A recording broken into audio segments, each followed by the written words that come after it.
In the battle of Rest versus Rust, the answer was Rubico. Welcome to the Quiver Or Alian. Podcast. Or Alian, according to Willie. Hindi, Ruby ko Wel- yan, Ruby ko. Welcome to the Quiver Podcast. Thank you for listening, everyone. Today we'll be recapping the Final Four encounter between the De La Salle Green Archers and the Alanson Falcons, where De La Salle, the defending champs, secured their slot back in the finals, a chance to defend their title. And today, doing that will be me, Kiko, and of course here, Brian. Say hi. Hi. And the only man who's maybe more or as disappointed as the Adamson Falcons with the final score, Mr. Willie. Say hello. Before I say hello, shout out lang talaga kay Ramiro. Ramiro, we were this close to greatness, but you had to make the second free throw. Hindi ka pa talaga tunay na lasalista. Hindi pa nagsisink. Hindi pa. Si Willie nung nag-free throw si Ramiro, di na siya nakaganon eh. Nakaganon siya.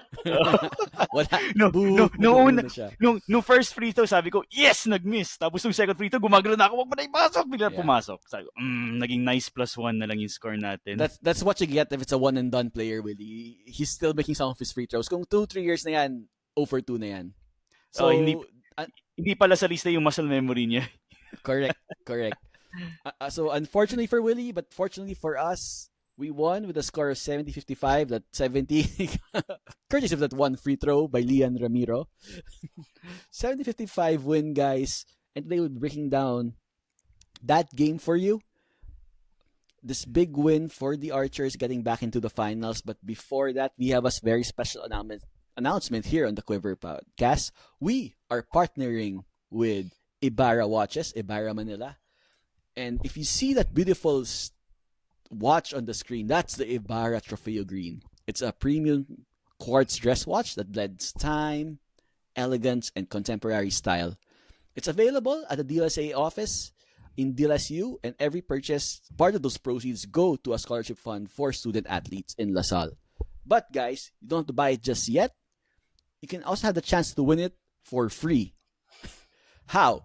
All you have to do is like the Quiver or subscribe to the Quiver YouTube page and like or subscribe to the Ibarra Watches Instagram page. Once we hit 1,000 followers, once they hit 10,000 followers, just a few more hundred to go, we'll be raffling this beautiful Ibarra Trofeo Green watch for free. So guys, here's your chance. Subscribe now if you haven't yet.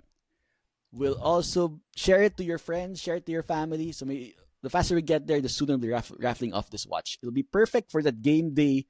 Who knows? But at the finals, we'll have reached the subscribers. It'll be perfect for your game day outfit, right? So subscribe now to the Cover YouTube page and the Ibarra Watches Instagram page. Right, guys. I like the watch, guys. I'll go with your game day outfits, diba? It's a perfect watch. Or like you said, Brian, during Christmas. Mm-hmm. Oh, Nako, ano yun talaga? Sparkly. Oh. You better pray, ano yun, my 69 new accounts won't beat all of you. Ano yan? Willie Troll Farm.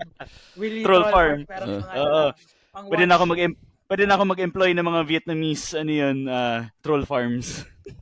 Just like the fans of the other schools, diba? Who knew that school in Diliman had such a international following from Vietnam? Oh, my international presence. Exchange student program. Diba? UP Hanoi. Diba? UP Hanoi. There's some historical common ground there, Willie. Oh, okay. I stopped myself. We'll take it off the air. All right, guys, to the basketball. As you said, 70-55 win by the Archers over the Alanson Falcons, making use of their twice to beat advantage.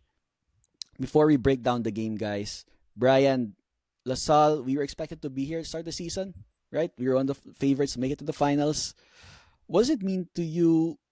How satisfying is it, or how feeling is it to be back in the finals for a chance to defend the title? It really is fulfilling. It's not something I experienced as a student. Nung time na nandun ako sa La Salle, it was 2011 to 2014. Yes, we won a championship at that. But yung back-to-back na spoil ni Macbeth. Apart from that, parang it's nice to see La Salle unexpected finalists make there. Kasi yun nga, 2014, I think we were also projected to make it to the finals that year, but we fell short. So it's not always automatic when you're a contender or a favorite to make the finals, you will make it. We've seen instances, diba, many teams na hindi umaabot dyan. So we are grateful for this opportunity to defend the title to the last game.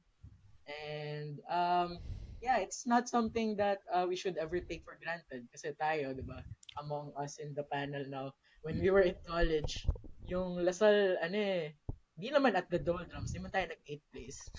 6th place lang ata yung worst. Yep, But, it's not 8. Hindi pa rin 8 yun. yeah, It's not hanggang 8. 6 lang. Hanggang 6 lang. 6 Lasal. Hanggang dun lang. Naka, Di 8. Di 8 Lasal. So, nakakahiya naman yun sa isang school na yun. Ew, 8. Ew. And tawag doon, down from the hill yan eh. Yun yung down from the hill, as they say. Hindi pa sila lumipat sa NCAA, baka 11 sila dun. Ayan, so I mean, as much as we've been having fun with that, just to show my point, we are really feeling fulfilled na nakita natin itong talented and well-coached Lasol team make it to the finals and step it up chance to prove that last year wasn't just a fluke. Kasi yan naman yun, syempre, diba? You win it once, okay, that's good. You win it twice, okay, that already is a confirmation of how good the program is, not just the players, everyone involved. So I'm hoping for the best, of course. Yeah, and we haven't gone back to back, Brian, since 2001. So it's really a golden opportunity. Golden or green opportunity to to get that done. Willie, during our younger days, diba, it was less, always the Sal was always to be expected to be in the 1 or 2 slots, always be in the finals. We, of course, we were bridesmaid for 4 years against USC and FAU. Not proud of those years, unlike we're not proud of bridesmaid finishes, unlike other schools. But we also had a Grand Slam, had those glory days in LaSalle in the 90s, early 2000s, very competitive. But like Brian said, we've struggled as a program to really have it consistent. And now we're seeing those building blocks where we have a good pipeline, key players contributing, being contender every year.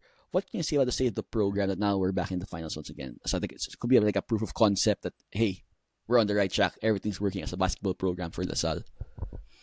I think it's really nice to see us back in contention, in annual contention. It's really a place that we deserve to be in. Sorry na lang sa ibang schools dyan, pero talagang we are a very notoriously hard bunch to please. Pero given yung pedigree talaga natin, we always expect them to contend for the title and win the title, no?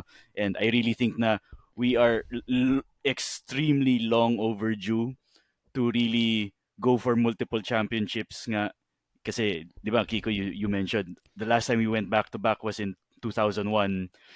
Tayo, ever since, lahat ng mga, lahat ng mga championships ko, hindi pa nagba-back-to-back. There was 2000, I started watching 2001, wala, 2002, 2004, 2007, 2013. Sabi ko, ano ba, puro one and done lang din to eh. Oo. Kaya nga eh, ano yun. So, ano yun, looking at this team and the current state of the program, it's really very promising and it's a sign of good things to come. Then I really feel na this is what it should have been, back when we were during those Geronteng Benembala days na alam mong we had a very healthy pipeline, tapos unfortunately nga back then a lot of unfortunate incidents derailed yung mga chances natin, but I really think that this core team and this program has a very bright future, very green future for the league. Yeah, and I think really it's really a symptom of yung Lasallian upbringing natin, if you want to call it that. They always tell us that huwag ka magto-two-time kung Lasalista ka, di ba? Loyal. Oh, yan. So, nila one lang yung championship. In this case, pwede mag two-time, guys. Di ba? Two-time champions. That's fine. And so on and so forth. All right, guys. Now let's talk about how we got there. The biggest question, guys, going to this Adams game, we were off for more than 2 weeks, 17 days.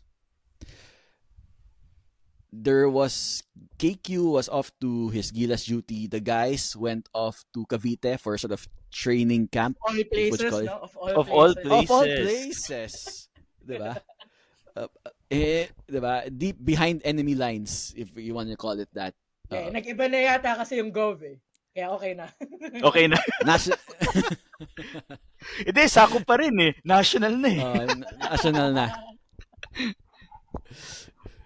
Diba? It's getting in the home court of the opponent. But going back, Bri, we started off slow. Alan started off slow.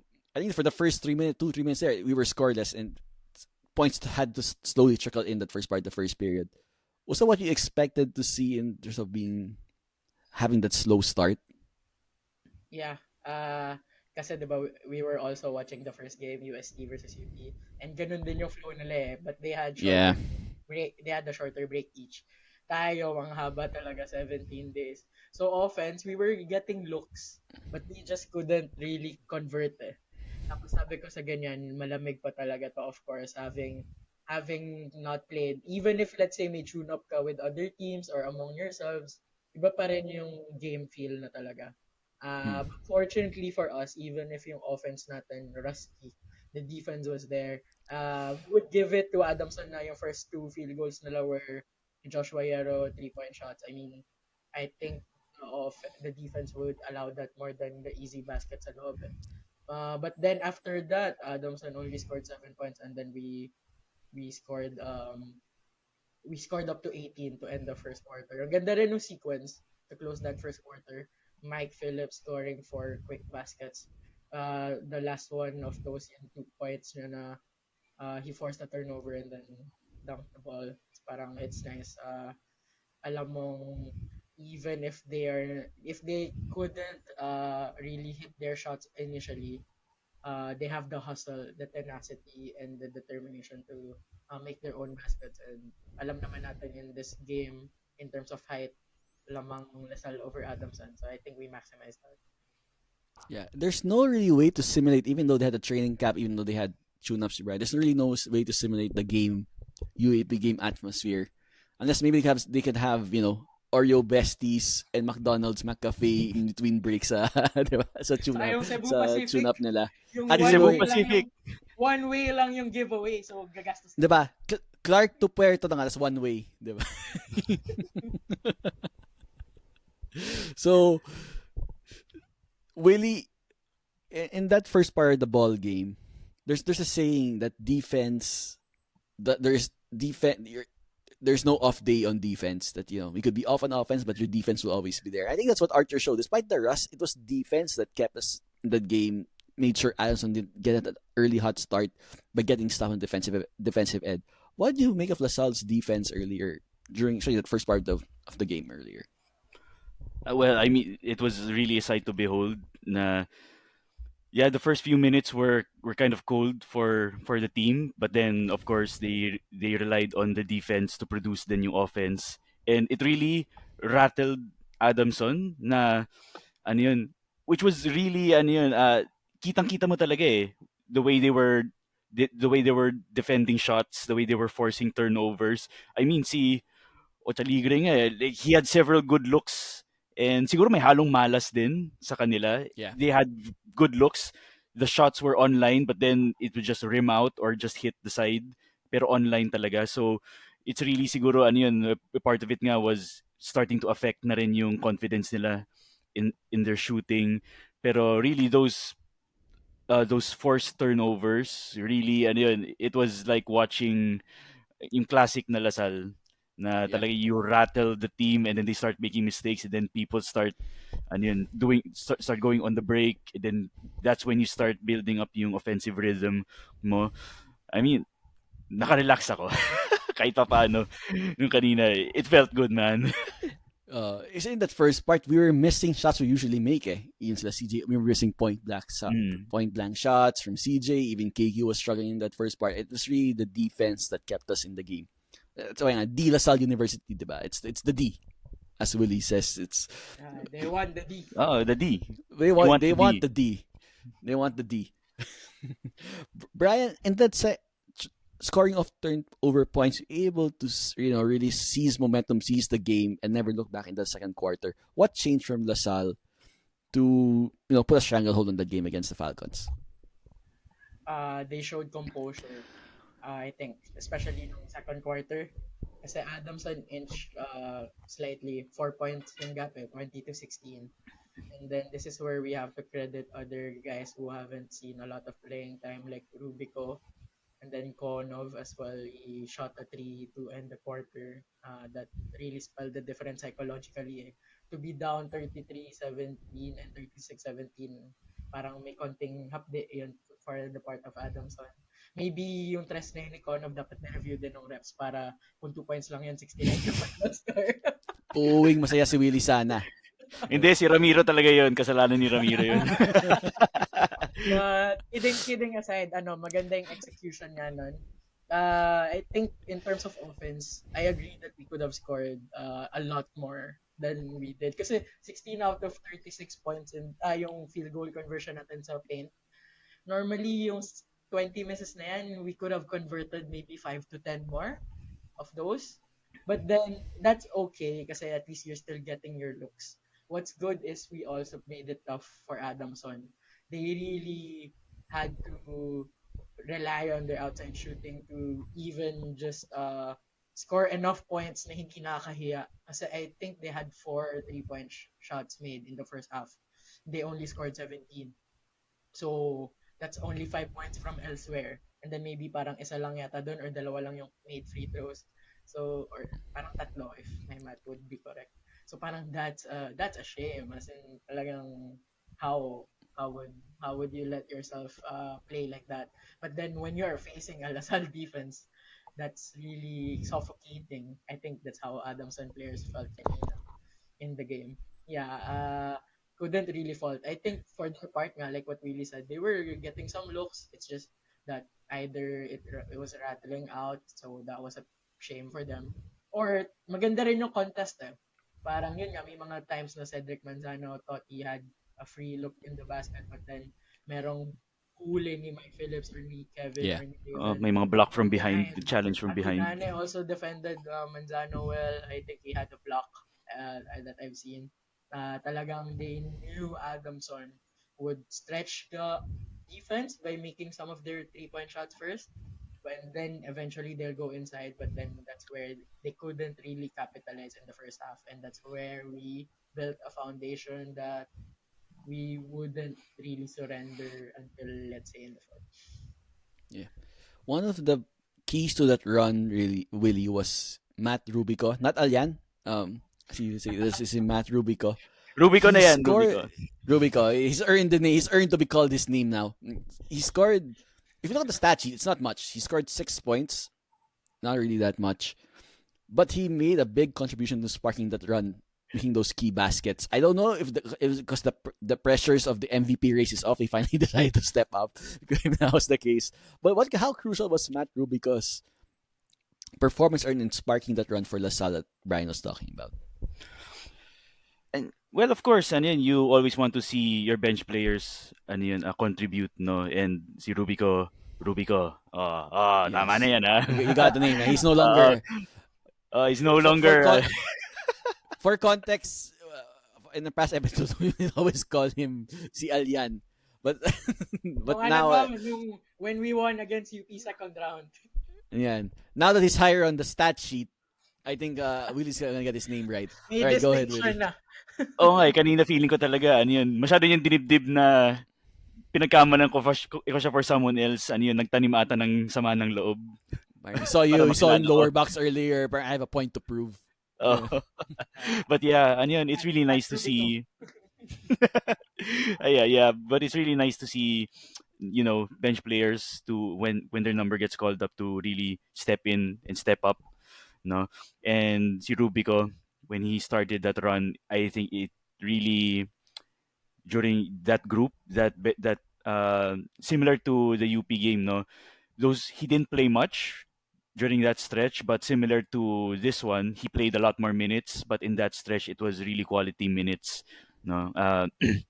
giving David some time off on the bench to rest, and then really scoring those 6 straight points. The last of which, talagang in true La Salista fashion, and yun, he missed the free throw on his end one play. Alam na niya na magmi-miss eh. Oo. Alam na niya eh. Tapos kinuha niya, tapos nag-put back. That was beautiful. But Yeah. yeah, Sana ano yun, kinopya siya, sana kinopya siya ni Ramiro ng dulo. Without oh, rebound. As Lasalistas, we're conditioned that we're going to miss that second free throw. Even though we're shooting the free throw, the crowd is chanting "box out, box out." We're built in. It's built into our system. kaya nagtataka din siguro yung So mga, he was yung ready. mga kasama ko. Yung sinasabi ko, mag-free throw na siya, sila ko, box out! Tapos, Box ha? He's not gonna make it. He's not gonna make it. Lasista yan. Mas nagugulat tayo pagpasok. Parang, uy, Exactly. Kaya yung mga tao kanina, nung namimiss pa ni Keiki yung mga first free throws niya, lahat sila disappointed. Ako naman, par for the course. Par of the course. Par for the Yeah, course. definitely. It's like, do you expect anything else from a LaSalle player? LaSalle and as long as the school is green, we'll be missing our free throws. I think that's how it goes. Then Brian, we were on cruise control for most of the game. In the third quarter, we were even Topex able to stretch his rotation, bring in guys. But I want to focus on these two players. One of the biggest questions coming to the season, Brian, was really our point guard rotation, and we've had answers time again with Josh David. Finished today with 11 points, 3 from 3 from the 3-point line. Big shots, may I add. Lian Ramiro, 7 points today. Could have been 6 if Willie had his way. But Di ka namin titigilan, Ramiro, for this episode. you had one job. You had one job. What can Pero you say about? pasok na niyo yung free throws niya next time, baka mas importante yun. Oo. Oh yeah. Pag finals, okay lang. Sige, pasok niyo lahat. Yeah, please. What can you say about the point guard rotation for LaSalle? How it stepped up throughout this season? No one's talking about the point guard problem anymore. We were all hoping na, is there a way you can get Kian or Jacob to play this year? Is there a loophole that we could use? But no, we're not worried about that. Josh and Lian have really stepped up. What can you say about that, Bray? Siguro with nakita naman natin ng preseason, Lian joined quite late at hinabol niya yung Phil Oil, diba? He didn't play the whole stint. I think he joined late May, something like that. Then Josh David sat out some part of the preseason. Due to injury. Yeah. Yeah, so alam natin coming into the season na they're not gonna be at their 100%. Of course, they'll be eased in by the coaching staff. We're fortunate that there are people all around them that are properly looking after them. And si Ramiro, I think he also had to get used to the style of play in the UAP. Especially, yun nga, galing siya sa US. The style is different. Let's not compare anymore which is the better style. Pero syempre meron adjustments dyan. Then si David naman, he already knows what he can do. Siguro it's more of the mental aspect coming back from that injury, making sure that when he comes back, hindi na siya mag-aalala. Kasi mahirap din yun if you play, tapos parang merong nagging thought in your mind na baka ma-injure ko ulit or alam mo yun, yung may doubts na. I think when we see Josh David play in his best, nakikita mo yung assurance sa sarili niya, confidence na binibigay niya and ng teams niya and ng coaching staff sa kanya. So I think that's where not just him, but I guess everyone in the team benefits from that mindset na if you know that your team has your back and you're given the full confidence to perform. Kasi pinakita naman yan last year deputizing for Evan. So yeah, I think tama yung pagkahinog niya. Not just this season as a senior, but also coming into the season na tipong he wasn't there consistently initially, but now you look at him to provide, not really just to score. A bonus na tong 11 points, I would say. It's really just his presence, both on offense and defense. And yeah, we are seeing that now. And no GH bias here, Willie. But Josh David has been clutch for us. He's made it doesn't have to be like fourth quarter threes, but threes to break momentum or swing momentum to our side. Aside from KQ, he's been reliable, a reliable source for those big shots. Si Josh David. Course, it's not always, the big plays that we need him. Sometimes it's really him coming up big by providing that stability, no. But then when his number gets called, he can really make the big plays. Like earlier, he made those back-to-back threes na really to extend our lead and kind of break the backs of Adamson early. So it's not always yung pagiging clutch niya. It's not in the sense of the word, no, in what everyone's used to with clutch meaning in late game, but I'd say he's clutch when it comes to the important breaks of the game when we need it the most. He's been remarkably consistent throughout the season, not just in making the big shots, but more importantly providing stability, controlling the offense and really hounding uh, the opposing team's guards. He's been more than serviceable. He's been stellar. Talaga no bias, no bias, No pero bias. no bias. I just really love my GH boys. Yun talaga. Not in that way, really, di ba? Not love you. Di naman tayo No, ganyan. no, Di tayo ganyan. That's No that's homo up tayo for dito. pero that's up for interpretation. Na. Bahala na. You That's up cannot for do interpretation. it. Oh. Oo. Basta wala sa shower. Basta walang nahulog na soap. Ibang usapan na yan. That's it. Lalo sa Lasal Green Hills, yung shower doon, walang divider pa naman. Walang divider. Dun sa Tabi ng swimming pool. Sabi ng swimming pool. Good luck. Good luck. Brian, we were in cruise control most of the game. Fourth quarter, Adamson decides to go on this run. Brings it down to 13, I think, at lowest. Get lower than that. Were you concerned at that point that Topics had to reel in the guys to control that momentum swing from Adamson? We got outscored by 10 points in that fourth quarter by Adamson. Yeah. Not totally concerned. It's just more of, okay, tama lang yung timing to bring back your more experienced guys.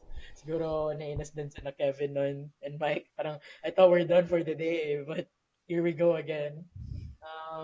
But that's okay. That's experience. That's in-game experience. Ayaw natin sabihin na garbage time pa siya.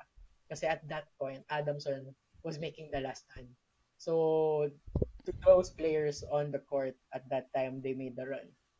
That's still valuable minutes of experience they can bring to the finals. Mahirap kasi pag pinasok ka na ng garbage time tapos parang wala ka na matututunan doon kasi what you experience on the court will not happen in the finals unless you are on the losing or winning end. That doesn't happen all the time. It happened last year, I know, but only happened dulo na nung when game 3 wasn't like that, so we couldn't really say that it would happen again. Yeah, yun lang sa akin. The timing was right. The experience acquired by those players was also okay. No complaints on my side. Probably, if anything, maybe just put one more or two more experienced guys lang siguro with those players because I think Coach Topex had Makalalag and Goliana at one point and then Gonzalez and Goliana at one point. So parang And then si Boris din ata. Yeah, exactly. So those players are ewan ko lang, mahirap i-judge yung one moment in the game if they aren't capable of carrying the others while they're on the court. Pero syempre, at least in terms of how it ended up, ganun yung impression. Yun iniisip ko. So overall, Willie, looking at the game, what did you like about this performance from Lasal? It looks like, remember last year against NU in the Final Four, we took care of business, put the game out of question. We knew this was a dangerous Adamson team, especially coming off a rest, and they're in better game shape than we were. Especially Nash, Rosella, usually may baon yun sa atin eh. What did you like most about the performance today from the Archers? Ako siguro compared to the Final Four game last year, no. Although to be honest, I enjoyed that game more kasi literally nagre-relax lang ako. Siguro this one was kahit paano nag-relax, but then again may end game excitement pa na binigay. And then it was keeping you on your toes, Willie. keeping you on your toes daw. Tagal na walang UAP. Practice for Oo the nga eh. finals daw yun. May konting kaba eh. Kailangan may Oo, konting kaba. medyo may ano yun, yung may konting may konting toe curling ako kanina. Not Yes. not not in that sense, no, not in Oo. the disclaimer lang. But yeah, that this game was exciting, but not really, you know, concerning. Siguro for me na hindi naman ako kinabahan kasi um, siguro it's really an effect that this team has had on me na they seem to have already learned, no, yung mga mistakes nila, yung mga lessons from past games na when they would momentarily collapse or show signs of collapse but then recover. I think everyone's already in that mental headspace na ano yun, game time na talaga, this is it, this is ano yun, yung serious push na towards yung repeat. And looking naman kanina, there were some moments, some lighthearted moments then parang they were taking it easy, they were enjoying the game. But then ano yun, siguro credit then also to Adamson for not totally giving up. They had that one last run in the fourth quarter, uh, which made it exciting.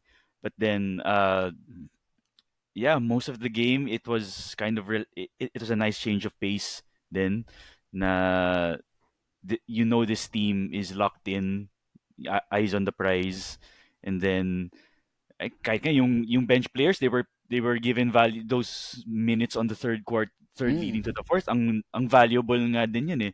And yun nga what Brian mentioned, it really wasn't garbage time. Adamson was still really Diba? fighting. Hindi Mm. lang siya, it wasn't really noticeable in the game scoring, but if you would see the effort that they were putting on the floor, they were still ano yun, trying to make shots. They were still putting in the effort. And Yeah. yun nga, that was what forced si Topex really to bring in his starting five to baka mamaya malasal lang lasal. Oo. Pero alam Gagayahin naman ni natin how it gagayahin ni goes. CSB. Gagayahin ni Oo, baka CSB. it's assaulting. It's like the free throws rin. No? Oo. Pagbigay tayo. Mapagbigay. Diba? But yeah, ano Para yun, may, this was, I enjoyed this game. Okay naman. I have no problems. Wait, I'll take the tanong boring ako kay win. Willie. Nag-cellphone ba yung dad mo? Kasi nung last na kinalaban natin yung Adamson, nagsa-cellphone na lang siya at some point. nagka-Candy Crush ba siya nun, Willie? Ay, hindi ko alam kasi nandun siya sa likod ko eh. Pero ako masasabi ko to. Ako, I was trying to connect to yung smart Araneta Wi-Fi during that third to fourth quarter. Sabi ko, pa-connect mo na ako. As in, hindi ko na pinapanood yung game eh. Nakukonect na ako. Sayang. Sabi ko, Sayang kailangan ko talaga mag-connect. natin. Wala tayong tao sa MOA. Kung sa MOA, may connect tayo dyan. Oo nga tuloy nag-connect tuloy. Puro Adamson nag-connect nung fourth quarter, Willie. Humabol tuloy. Yun ang Oo nga nangyari. yun. Oo. Nakita nila masyado. Bastos tong gagong to ah. Hindi Oo. na nanonood. Nag-internet na lang. I think, Brian, one of the factors that we're confident in these end game situations is our veteran leadership in KQ and Mike Phillips. Big games from them. From the KQ, 14 points, 3 rebounds. Mike Phillips, 8 points, 8 rebounds, 2 blocks. I think he had 4 assists, if I'm not mistaken. 5 And steals. 5 steals ba? 5 steals. He was the one man full court press on both ends of the floor, right? What can you say about this vet? What kind of luxury you have to have these two players sharing the court at the same time? I even had a sequence, Brian, where KQ played 3, Mike played 4, Henry played 5. You know, it gives us the kind of flexibility as a team, di ba? Yeah. Ang laki talaga ng in-improve nila pareho in terms of maturity on the court from last season. I mean, last season they already delivered. But this year, ramdam mo eh. Ramdam mo na it's not their first rodeo anymore. They can already feel and decide under pressure. Last year siguro yung test of character nila, yung coming of age, as they say. But this time it's more about showing the way. And I think Kevin Campbell has repeatedly said this throughout the season that he has to lead by example. I think he's been doing that naman. Mike Phillips also. Before he was just the shy guy going for interviews kasi parang alam mo yung wala pa siyang di pa niya gamay to handle himself in that sense. But now, he's accommodating everyone. I was there one time after our game. I think it was against FU. He just had time for everyone. Tipong sinundo na siya eh. Sabi, Mike, we have to pack up. Tipong ganun. So I think they are embracing the roles they are given to this team.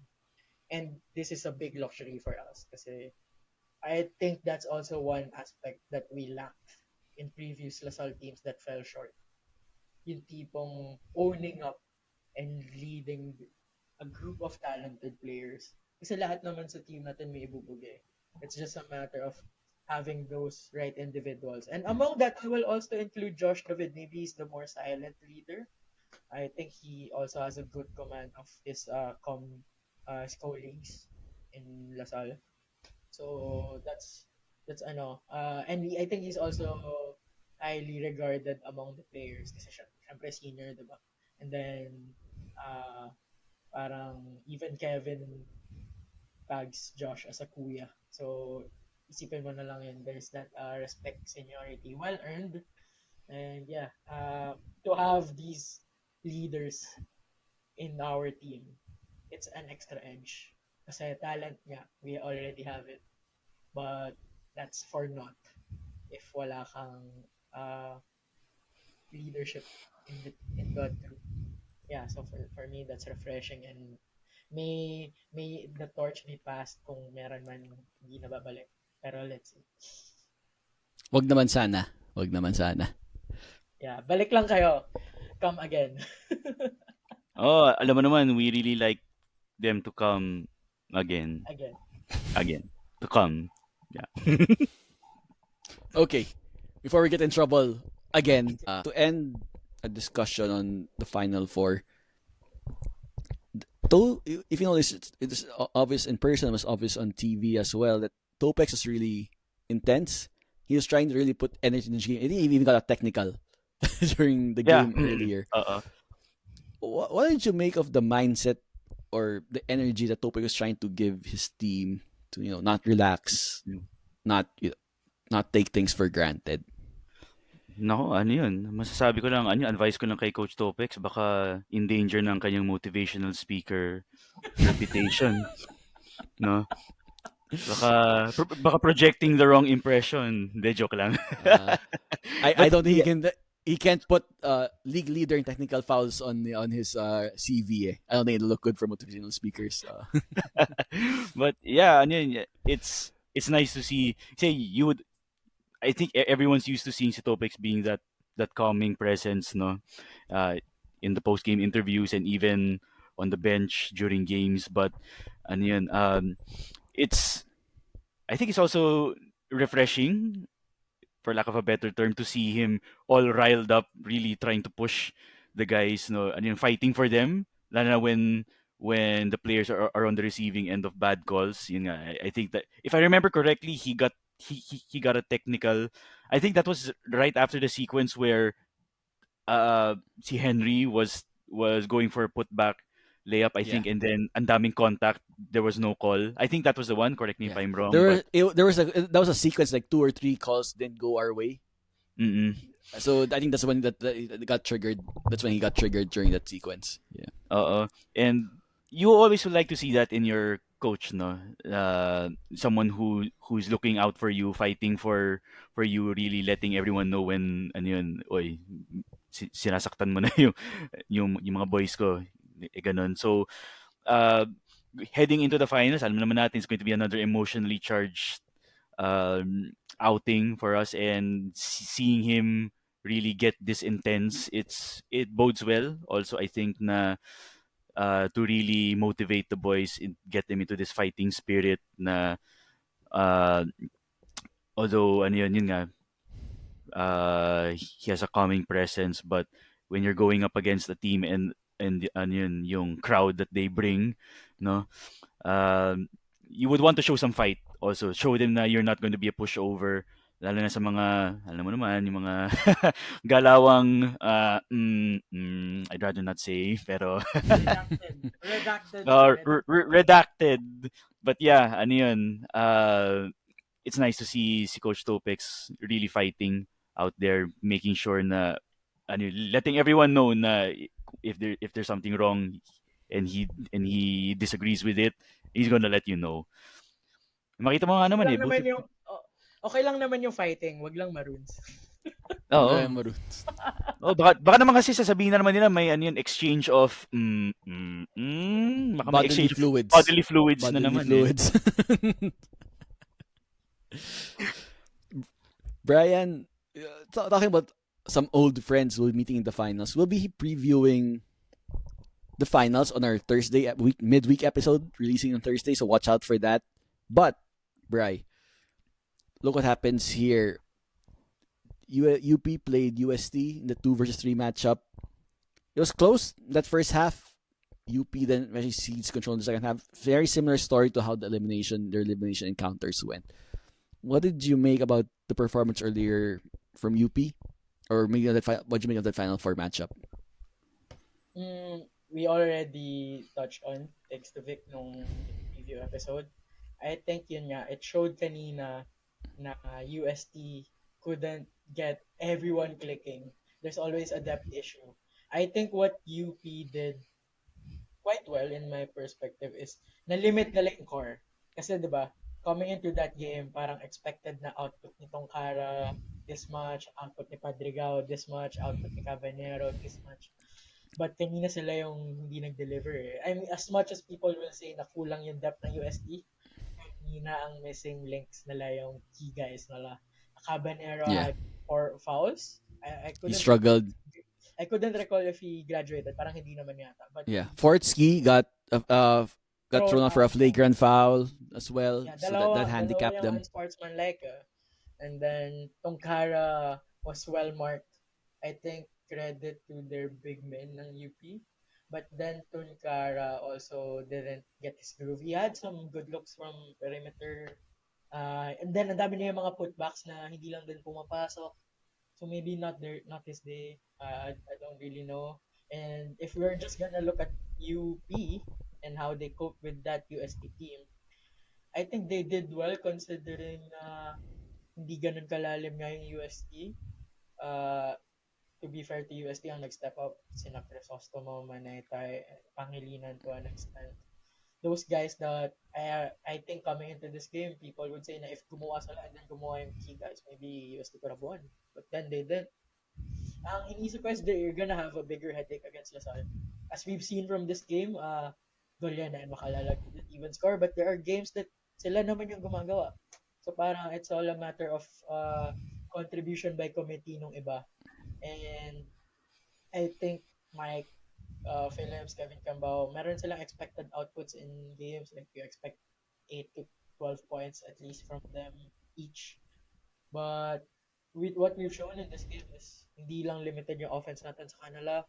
And hindi the UP defense will also be kept on their toes. So yun nga, CJ Austria maybe didn't do much. Dungo had a few points but could have scored more if he converted more from 3-point shots. Boris Marasigan also could, he did alright kanina, and Ramiro David stepped up sa points. But pwede natin sabihin na they don't really have to be consistently producing those numbers kasi it really depends on what the UP defense will give, and we have capable players who can execute. So I think that's the good thing. And I think also what undid UST in that game was the number of turnovers. Wala lang akong number na turnovers, but nakita ang dami na lang pinapamigay na sequences Yeah. that lead to UP scoring easy baskets in transition. It's worth noting that we only had 10 turnovers against Adamson. And the 10 Oo nga. turnovers, Good point. nag-dribble out na lang. Nag-dribble out na lang yung team. So, dapat 9 lang talaga yan. 9 lang yan. Yeah. Then they wouldn't mind the extra 10 and the extra 1 to make it 10, diba? Parang, It was very out of character the way we took care of the ball earlier, especially coming off being rusty after that such a 17-day break. You expect turnovers to be on the up, to be up at least to our average, and great job for the team taking care of the basketball earlier. It was a matter of the shots not falling early, but eventually got into the groove. Mm-hmm. Yeah, ang maganda doon is may shots kasi pamigay mo yung bola and then that can lead to Adamson scoring turnover points. That's what we don't want. Yeah. So interesting. So it'll be interesting how the depth battle will be against the Maroons. So we'll be previewing that during our midweek episode for our finals preview. So watch out for that. in the second part of our show, guys, they've announced the final MVP standings. We'll talk to that. We'll talk about that. So I don't know if remember if we've had two players finish one and two, but before that, of course, guys, we'd like to thank today's podcast sponsors. First of all, Blue Fire LPG, especially the Greenwoods branch. Blue Fire LG, the only blue that's right for you. So for your cafeteria, business, canteen needs, or for your restaurants, contact Blue Fire LPG, the Greenwoods branch. And also brought to you by Sabi Skincare for younger, rejuvenated skin. Turn to Sabi Skincare. So now we're in finals. You'd always want yourself looking the best in time for hopefully a championship celebration. Christmas party din, di ba? It's also a Christmas party season, hopefully championship party season as well for the Lasallians. All right, so Sabi Skincare. Guys, we've announced they've announced the final MVP standings. KQ finishing first, Mike Phillips finishing second, David the top 10. Who saw that coming to start the season, right? Has there ever been a 1-2 finish for MVP for the or even the same school? Do you remember any case of that, Brian? I don't in recent history. I don't recall. couldn't really recall kasi parang most of the time foreign student athlete yung ano second Yeah. polls. I mean top two. Usually nananalo, but kung hindi nanalo like last season after Kevin it was Malik. So I think it happens rarely but maybe at the time kung nag-dominate yung kabilang school baka may nangyari yun. But I don't really recall of on top of my head. If ever man Lasal baka nung time nila Mark Talan or Don Aliado pa, I think, if ever. Ah, Similar. yeah. And at that time, Brian, it wasn't even. I don't think it was. I Publicized. hope I remember correctly. It wasn't even. It wasn't even purely stats. I think it was even based on May votes votes fan at the voting time. din eh. Oo eh. Media voting. But Media I guess voting. with KQ securing the MVP, his second straight MVP, Mike Phillips finishing second. What do you talk about? What kind of luxury we have of these two guys on the LaSalle team at the same time, finishing 1 and 2 in the mythical 5 standings? Hmm. Syempre, it's a good thing to have. But let's also note that, yun nga, like what we said earlier in the episode, aside from the statistical categories, these two guys are really solid foundations of the team on and off the court in their different ways. I think Kevin is the lead by example guy, and then Mike Phillips offers that really calm demeanor, spiritual. I know he's God loving and very religious, and that's a big credit to his character. And I think he's that kind of leader that inspires everyone to play their best, and he shows it as well. So, alam mo yun, magaling na sila. So, okay pa silang leaders. What more can we ask for, diba? It's really something that maybe kung may statistical category din dun sa leadership, for sure, mas malayo pa yung agwat nila. Baka siya na lang nakasabay sa kanila. Former GH guy. May may. Yeah. Yeah. How about you, Willie? Do you remember a tandem this good playing at the same time? I know we've had Yo Cardona before, Ren and Don. How special is this KQ Mike Phillips tandem? It's really, yun nga, what Brian mentioned, it's really a luxury since it gives more headaches for the opposing team to cover, no? Lalo na kung pinagsabay mo pa sila, good luck na lang.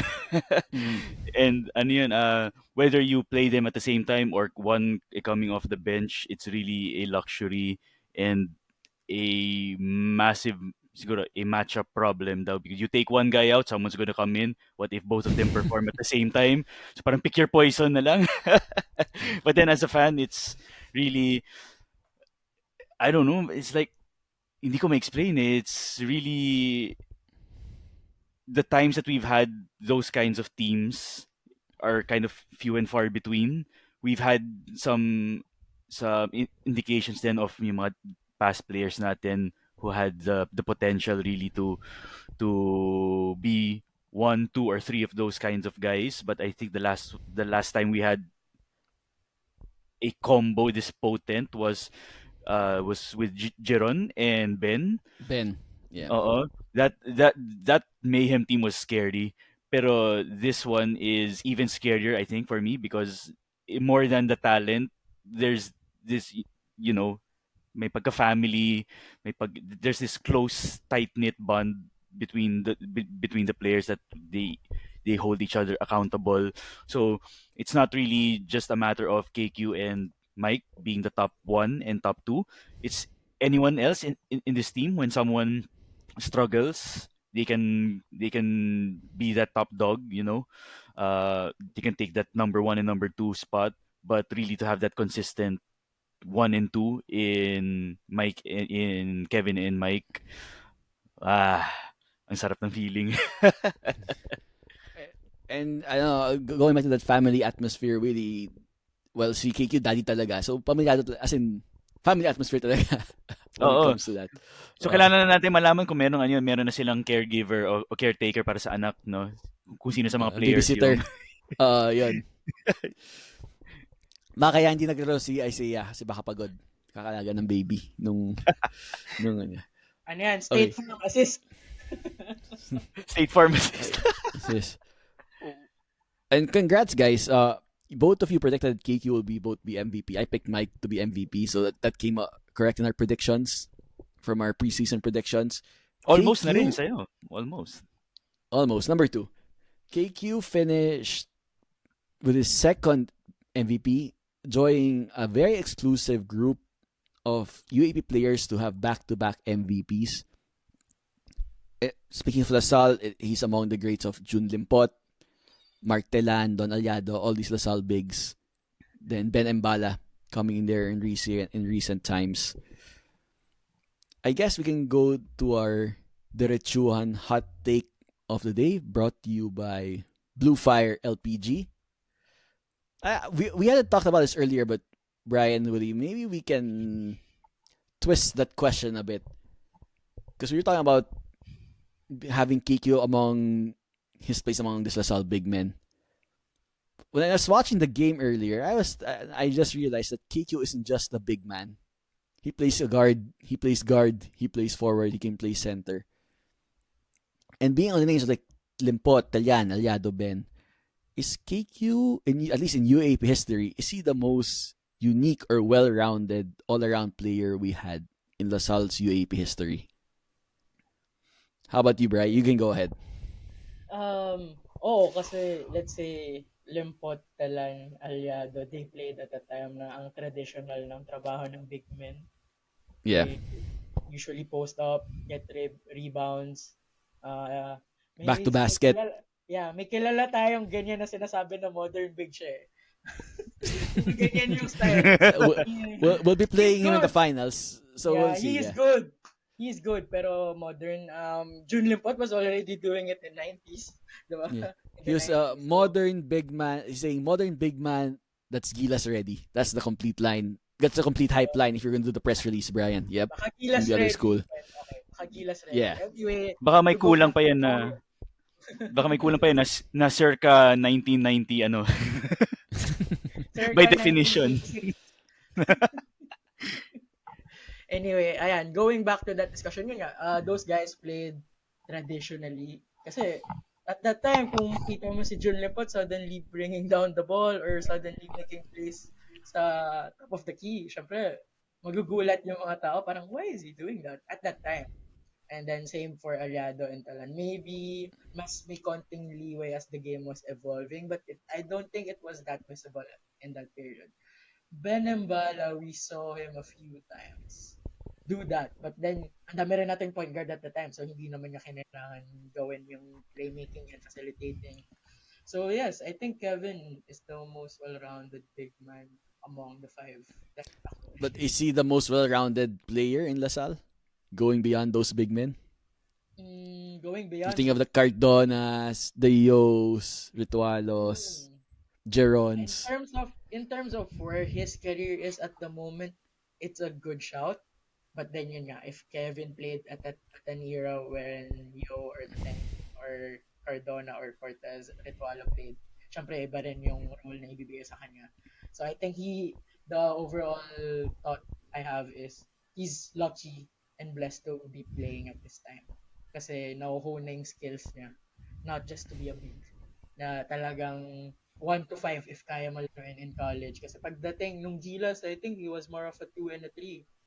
He was marking the Yeah. shooting guard and then also playing parang off-ball movements going for loose balls sa basket if ever hindi ma-convert yung basket. So yun, I think Kevin is fortunately a product of this generation, the most well-rounded Lasal athlete we've seen so far. How about you, Willie? Is KU that LaSalle unicorn player?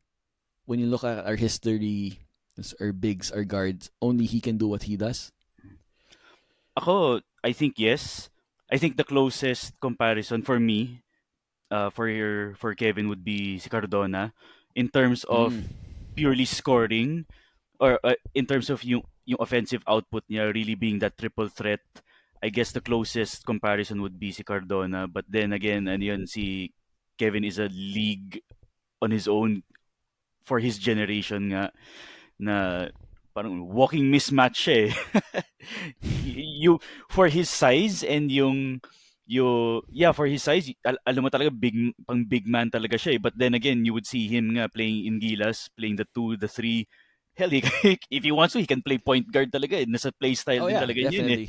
So talagang ano yun, more than a modern big man, I would say na he's really ano yun, I would say one of the cornerstones ng a Filipino international player built for international play talaga eh. Kaya kasi ano yun, makita mo talaga he's being actively scouted by all these international pro teams eh for them. So talagang his play Oh, style.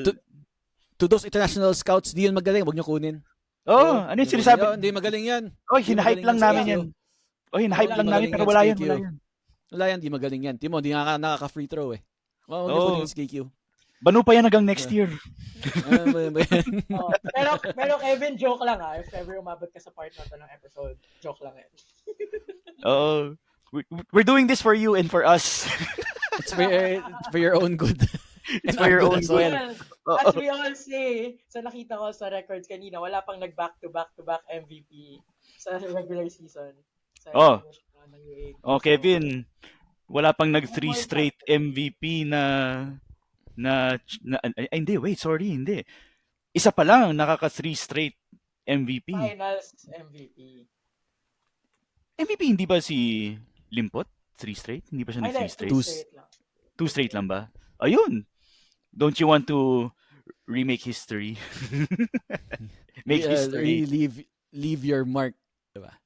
Oh, further subvert expectations. Kasalanan ni John Brian- Dean yun eh. Bakit di nag 4 straight? Pinutol niya eh.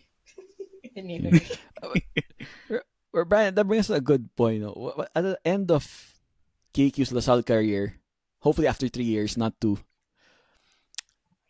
Oh, after 2 more years, knock on wood. When we discuss where he will rank among LaSalle bigs, LaSalle guards, it won't be easy to categorize him. He's that kind of player, right? That there's no way to lock him in a certain position. When we do those rankings of best center ever, best point for power forward ever, I remember when we were doing our rankings, someone would put him at center, someone would put him at small forward, someone put him at power forward. He's that kind of player. What are your thoughts on that one? Blessing, I think. Uh, He makes the team look good whenever he's on the court. Alam mo yung kahit nung nag-Macau siya na game against Ateneo, he still made his teammates look good by positioning himself well. So nahanap siya ng teammates niya even if the defense of the great Sean Catevis bothered him. Wala, naka 33 points. Sean Contevis the Great. Diba? Diba? Idol yan, sila nila Espinosa. Oh, you can't Oh. spell. Oh, nasa pangalan niya eh, quit eh. Uh, it's Saint Ignatius, then Saint Contevis in the Ateneo power rankings. Ayan, so yung kay Kevin, talagang matchup nightmare siya kasi nga, he can slot into any position nga. Kasi minsan nagsa-center siya, diba? And point guard na yung pinaka-loosely, hindi naman siya na nalalaro. But then whenever he has the ball, you can say he's the point guard kasi he plays like one. All those fancy passes. Too fancy sometimes. So, yes. Kaya ako natatakot eh. But okay lang. At least he's learning. Yeah. How about you, Willie? Do you think so? It's safe to say that there's no you've not seen a player like KQ, right? Based on your comparison. Oh, really, I would say one of the most complete players, I think. Sa mga international teams din. To the international teams, no, he's a very one-dimensional player. Don't get him. Regional Don't player, get no. him. He's not Don't worth get your him. time and Oh, no, money. Don't get him. Dapat yung praise natin Tagalog para hindi maintindihan ng international scouts. Very good. Good point. Oh, Mahusay magaling yan si siya. Kevin eh. Oh, But sobrang he's- galing. Sobrang galing. Kaya niya lahat gawin. Diba? Sentro, uno. But he sucks. But he sucks as a player. He's terrible. He's Yeah. terrible. Don't He's get terrible. him. Don't get him. You don't want to ruin your franchise. Magkaka-accent ka ba? Parang yung kakilala natin sa UST. Oh. Yeah, put it in the accent. That was a Yeah, funny but- interview. Yeah, but going back, it's really a blessing to witness and watch us have this kind of player. Once in a generation player. Talaga si Kevin na thank you talaga for choosing Lasal. Thank you talaga. And really, And yun. it'd be great if he chooses Lasal for one more year. Oo. Lalo na dyan, ano yun, to the other international teams, ano yun, Kevin sucks so bad, he wants to further practice and hone his craft here. He's not ready. Lasal. He's not ready. He's not yet ready. He's not yet ready. Pero Kevin, hinog ka na. Ang galing mo talaga. Pero huwag ka makinig sa mga offer na yun.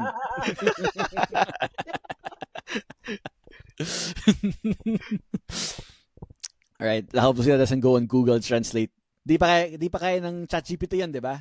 Di pa kaya ng ChatGPT. Saka bilis Di pa kaya. natin, nagmumuffle siya para yung parang nagsastutter, di na, pangit yung narinig. Yeah. So those international scouts in Korea and Japan, look elsewhere. The South team has no prospects for you. Mm. Try to get someone, We- maybe Harold Alarcon or maybe Yeah, you can go We can get send you that way. You can go get Raylan Torres. He's very good. Yeah. Yeah. Oh, he They- was they are- very good. He was very good, boss. Kanina. Very I think Very good. Go for him. He can be your poster boy. He can be your team's He can poster be, boy. very good with international relations, if I may say. And I think that's very good. We're just spitting facts here. Just spitting facts here. So international scouts, yeah, believe us. We know what we're talking about. Anyway, guys, so I guess that wraps up our episode for today. Just to do a housekeeping, guys, it's a special episode for you, an instant reaction to the Final Four win versus Adamson. Today, if you're listening to this on a Sunday, it'll be the cheer dance competition later today on the UAP side. So good luck to the Animo squad as they, do their best. Try to improve. They improve. Place as high as they can, but at the very least, just beat Ateneo. Oh, That's, basta matalo niyo yung bare bubble, happy na kami. You know what? If Ateneo wants to finish 7th, I don't mind this year because they can just say that we finished higher than the basketball team. Diba? Akalain mo yun. Basta Hindi, dapat gusto ko pa rin talaga 8 sila. Alam mo yun, para pwede na natin i-claim na forever silang ganyan. Yung bubble, tapos yung basketball team, tapos may infinity sign na forever 8. Yeah. If they were to approach the Babel, the Ateneo Pep squad, for those who don't know, as guys, if I would give you this deal, lumabas si Satan out of his dorms at Ateneo and would say, I would give you this deal, and say you'll finish at the same place as your basketball team. Diba yung Babel? Parang, uy, that's a good deal, diba? No brainer. Winner, I'll take it. Pero parang kayong 8th place. So, good luck to the Iron Squad. We'll be recapping that on our Monday episode, bring some former Animal Squad members talk about the cheer dance competition. And guys, also happening today, if you're listening on Sunday, is Game 1 of the NCAA Finals. The College of St. Benilde versus the Mapua Cardinals. So exciting. Hope it's really a dream to have if you can have the double championship in TAF. We can have the TAF close to have the double championship celebration. That'll be some great fun. So we'll be watching that game. It's been 24 years, no? Since the first and last time it happened, nag-double championship ang Benilde. Yep. Lasal. not to the days of Sunday Salvacion, if I remember correctly, was the last championship of Benil. So it's been some time. Mapua, tough game. They've been on the knocking on the door of the championship, so hopefully we can find a way to delay the championship for Mapua a bit longer. So we'll be recapping on our Monday episode as well. Then the rest of the guys will come Thursday. We'll be releasing our finals preview against the UP Maroons. And of course, guys, after Preview. and after that, of course, we'll get into finals grind starting next weekend. Then the Wednesday after. Hopefully that's it. It ends there. It ends well for us. Hopefully. So guys, it's gonna be a busy weekend. Busy next 2 weeks for LaSalle sports, both for LaSalle and CSB, or both in the finals. We have a cheer dance competition. So guys, I hope we don't have any Christmas plans or Christmas parties lined up soon, because we have a lot of things to. December Di pa sila 12, exempted. sa December 12, we hope there's a big Christmas party somewhere in Vita Cruz, Taft. Hopefully. Hopefully. Wait, may shoutout ba kayo? Like, ano na? Go ahead. Yeah. Ikaw, Willie, meron ka ba gusto i-shoutout? Now, shout out Lian Ramiro. You had one job. You still had one job. Joke lang, Lian. You can make all your free throws now. Make all of them. If he starts missing his free throws in the finals and everyone's angry because it could have made a difference, we know who to blame. Na pressure kay Willie. Go after Willie. So, wag mo na kasi i-hound si Ramiro. Ayan. Come on, Ramiro. Prove me wrong. Shoutout natin yung ibang nakikinig sa episode on YouTube. I think there was one comment lang na nagsabi na it was from MGV. Sabi lang niya, as long as number 1 yung LaSalle, always one game. And yeah, hindi pa din na-break yung streak niya. So good for him. And then just comment on our YouTube. So read those comments. So we're touched by the feedback as always. All right. So thank you everyone.